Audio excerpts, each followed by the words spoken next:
Salam damai seluruh alam. Salam selaras, salam metamorfosa. Salam cahaya Nusantara. Saudara-saudari Baraya semuanya, kita berjumpa lagi di episode ke-45. Sanggama, menyatukan langit dan bumi di dalam diri. Hari ini, kita akan menyelami sebuah kearifan luhur yang begitu mendalam, yaitu Sanggama. Bayangkan diri Baraya berdiri tegak, kaki Baraya berpijak kokoh di atas tanah, merasakan energi bumi yang stabil dan menopang. Sementara itu, kepala Baraya tegak menatap luasnya langit, menyerap energi kosmik yang tak terbatas. Inilah gambaran dasar dari pemahaman leluhur Sunda tentang manusia sebagai poros semesta. Kita adalah titik temu antara bumi dan langit. Sanggama bukanlah sekadar filosofi, melainkan jalan, sebuah metode suci untuk menyatukan dua kekuatan besar ini di dalam diri kita.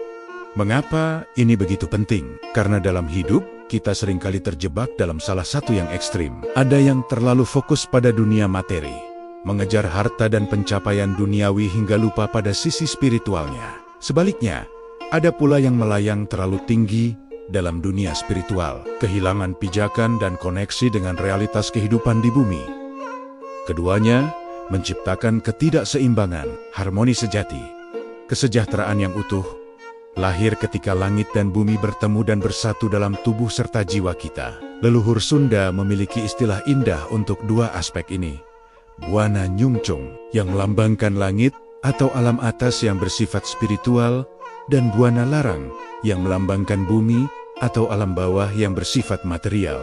Keduanya bukan untuk dipertentangkan, melainkan untuk disatukan. Mereka saling melengkapi dan menguatkan, membentuk sebuah kesatuan yang vital bagi kehidupan kita dan alam semesta. Mungkin terdengar kuno, tapi mari kita lihat dari sudut pandang sains modern. Apa yang leluhur kita sebut sebagai keseimbangan Buana Nyungcung dan Buana Larang ternyata selaras dengan konsep yang disebut cosmic balance dalam fisika modern. Para ilmuwan berbicara tentang interaksi harmonis antara energi bumi, seperti gravitasi dan medan magnet yang menjaga kita tetap membumi, dengan energi kosmik seperti radiasi dan cahaya yang datang dari bintang-bintang dan galaksi. Keseimbangan antara dua energi inilah yang memelihara stabilitas di alam semesta, dari pergerakan planet hingga kehidupan di bumi. Jadi, kearifan kuno dan penemuan modern sebenarnya bertemu pada titik yang sama. Kita bisa melihat contoh nyata dari sosok yang berhasil menyatukan dua dunia ini. Lihatlah Albert Einstein. Beliau bukan hanya seorang fisikawan jenius yang merumuskan teori relativitas, sebuah pencapaian intelektual yang luar biasa. Einstein juga memiliki kesadaran kosmik yang mendalam. Ia meyakini bahwa ilmu pengetahuan dan spiritualitas bukanlah dua hal yang terpisah, melainkan dua sisi dari satu koin yang sama. Baginya, semakin dalam ia mempelajari fisika, semakin ia merasakan keteraturan agung di alam semesta, yang ia sebut sebagai kecerdasan superior. Ia adalah contoh nyata bagaimana pikiran yang membumi dalam sains dapat selaras dengan jiwa yang terbang bebas dalam kesadaran kosmik. Lalu, bagaimana cara kita secara praktis menjembatani Buana Nyungcung dan Buana Larang di dalam diri kita?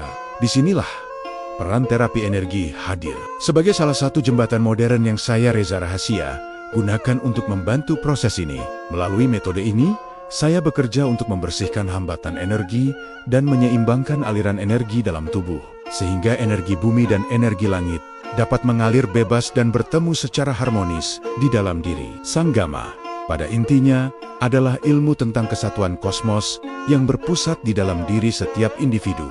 Ini adalah sebuah pengingat bahwa kita adalah mikrokosmos, cerminan dari alam semesta yang maha luas. Dengan menyadari dan mengaktifkan peran kita sebagai poros semesta, kita dapat menciptakan kehidupan yang lebih utuh, bermakna, dan harmonis. Dan sebagai pengingat, akun ini adalah bagian tak terpisahkan dari karya Reza Rahasia, tempat kita terus belajar dan bertumbuh bersama. Mari kita terus berjalan di jalan pencerahan ini. Ajaran Sunda tidak terbatas pada suku, ras, bangsa, negara, agama, budaya, atau siapapun orangnya. Ketika dia teraktivasi dayanya, maka siapapun orangnya akan selaras dengan alam dan penuh kasih kepada semua makhluk yang ada di alam raya ini. Terima kasih telah menyimak. Silakan, jika berkenan untuk subscribe, agar kita bisa terus berbagi dalam perjalanan ini. sehat, sentosa, panjang umurnya bahagia, berlimpah ruah, kaya raya, sejahtera semuanya, segalanya, selamanya. Sampai jumpa di episode selanjutnya. Episode 46. Sanggama, ilmu menyapa leluhur. Salam selaras, Rahayu.